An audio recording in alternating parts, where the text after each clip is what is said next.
কালো রাতের ডাক। সন্ধ্যা নামতেই গোটা খেদুপাড়া গ্রামে একটা অজানা ভয় ছড়িয়ে পড়ে। গ্রামের প্রবীণ লোকেরা বলেন, আশ্বিন মাস পড়লেই পুরনো শ্মশানের দিক থেকে এক ধরনের ডাক শোনা যায়, একটা বিষণ্ণ কণ্ঠে, যেন কেউ কাঁদতে কাঁদতে সাহায্য চাইছে। এই ডাকটা কোনো মানুষ বা জীবজন্তুর না, এইটা নিশ্চিতভাবে বলে গ্রামের বুড়ো শ্যামল কাকা, যিনি নিজে ছোটবেলায় সেই ডাকে সাড়া দিয়ে হারিয়ে গেছিলেন প্রায় এক রাতের জন্য। ঘটনার শুরু 2023 সালের কথা। শহর থেকে সদ্য পাশ করে বেরোনো তরুণ অনির্বাণ ঠিক করল সে গ্রামে গিয়ে কিছুদিন থাকবে।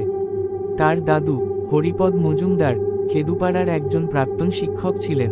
অনির্বাণ শুনেছে তার দাদুর পুরনো বাড়ি এখনও রয়েছে, যদিও অনেক বছর ধরে তালাবদ্ধ।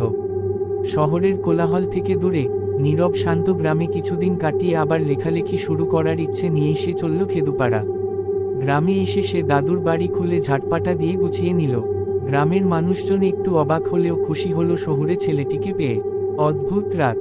প্রথম কয়েকদিন শান্তিতেই কেটে গেল, কিন্তু পঞ্চম রাতেই ঘটল প্রথম অদ্ভুত ঘটনা। রাত তখন প্রায় 1:30।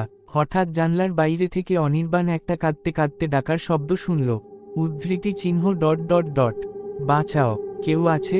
প্রথমে ভাবল হয়তো কেউ মজা করছে, কিন্তু সেই কণ্ঠস্বরটা এতটা করুণ, এতটা হাহাকারে ভরা ছিল যে ওর শরীর ঠান্ডা হয়ে গেল। ভবনে বসে সে জানলার ফাঁক দিয়ে দেখল কোনো মানুষ নেই, শুধু শ্মশানের দিকের ঝোপে অন্ধকার গাঢ় হয়ে আছে। সেই সিদ্ধান্ত নিল পরদিন সকালে খোঁজ নেবে। শ্মশান ঘাটের গল্প।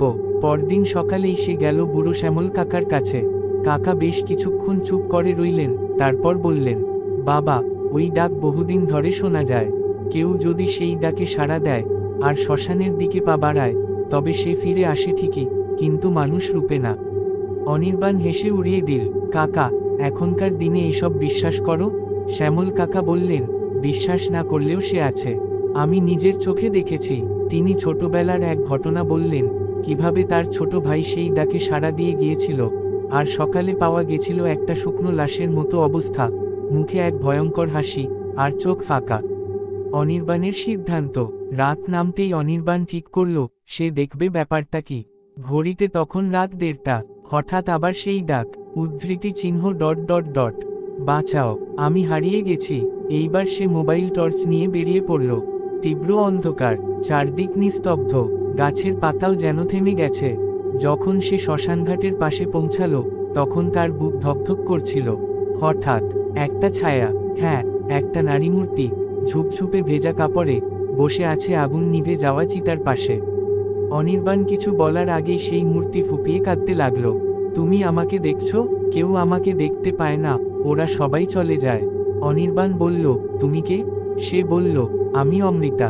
বহু বছর আগে এইখানেই আমাকে জ্যান্ত পুড়িয়ে মারা হয়েছিল। কেন? আমি ভালোবেসেছিলাম একজন বর্ণচ্যুতকে।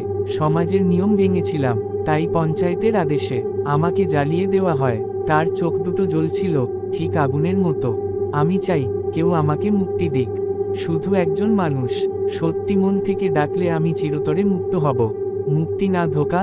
অনির্বাণ বুঝতে পারছিল না সে যা দেখছে তা বাস্তব, না কোনো দুঃস্বপ্ন। মেয়েটির কণ্ঠে সত্যিই বেদনা ছিল। সে বলল, তুমি কি চাও আমি তোমাকে সাহায্য করি? অমৃতা বলল, হ্যাঁ, শুধু একটি কাজ করো, আগামী পূর্ণিমা রাতে ঠিক এই জায়গায় আগুন জ্বালিয়ে আমার নাম করে আমাকে মুক্তি দাও। অনির্বাণ রাজি হয়ে গেল। পূর্ণিমার রাত। 5 দিন কেটে গেল। পূর্ণিমা এল। অনির্বাণ সব প্রস্তুতি নিয়ে ঠিক রাত 1:30টায় শ্মশানে পৌঁছালো। সে আগুন জ্বালাল এবং অমৃতার নাম ধরে ডাকল, অমৃতা, আজ আমি তোমাকে মুক্তি দিতে এসেছি। ঠিক তখনই প্রবল ঝড় শুরু হলো। আগুন নিজে থেকেই যেন ছড়িয়ে পড়ল। সেই আগুনের মাঝখান থেকে উঠে এল অমৃতা, কিন্তু সে আর আগের মতো করুণ ছিল না। এবার তার চোখে শুধু প্রতিশোধ। তুমি আমাকে মুক্তি দিতে পারো না, অনির্বাণ। তুমি শুধু আমার দরজা খুলে দিলে। কি বলছো তুমি?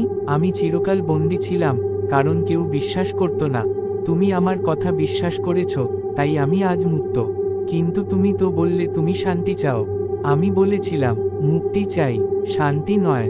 সে হেসে উঠল, একটা ভয়ঙ্কর বিকৃত হাসি। অনির্বাণ তখন বুঝল সে এক ভয়ানক ভুল করেছে। সে ছুটতে লাগলো, কিন্তু আগুন ছড়িয়ে পড়েছে চারদিকে। তার শরীর যেন চলছিল না। হঠাৎ চারদিক অন্ধকার হয়ে গেল। শেষ পরিচ্ছেদ। পরদিন সকালে গ্রামের লোকজন শ্মশানঘাটে এসে দেখল একটা জ্বালিয়ে পোড়া মাটির মাঝে পড়ে আছে একটা পুড়ে যাওয়া মোবাইল ফোন, আর কিছু পোড়া কাপড়ের ছেঁড়া টুকরো। অনির্বাণের আর কোনো হদিস পাওয়া যায়নি। গ্রামের মানুষরা আবার ভয় কেঁপে উঠল। শ্যামল কাকা শুধু বললেন, সে যা করেছে মনের ভুলে করেছিল। কিন্তু অমৃতা এখন আর শিকলে বাধা নেই। শেষ কথা, খেদুপাড়া গ্রামে আজও রাতে কেউ সেই পুরনো শ্মশানের দিকে যায় না। কখনো যদি রাত 1:30টায় কেউ আপনাকে কাঁদতে কাঁদতে সাহায্য চায়, একবার ভাববেন, আপনি কি তাকে সত্যিই সাহায্য করছেন, নাকি নিজের মৃত্যুর দরজা খুলে দিচ্ছেন?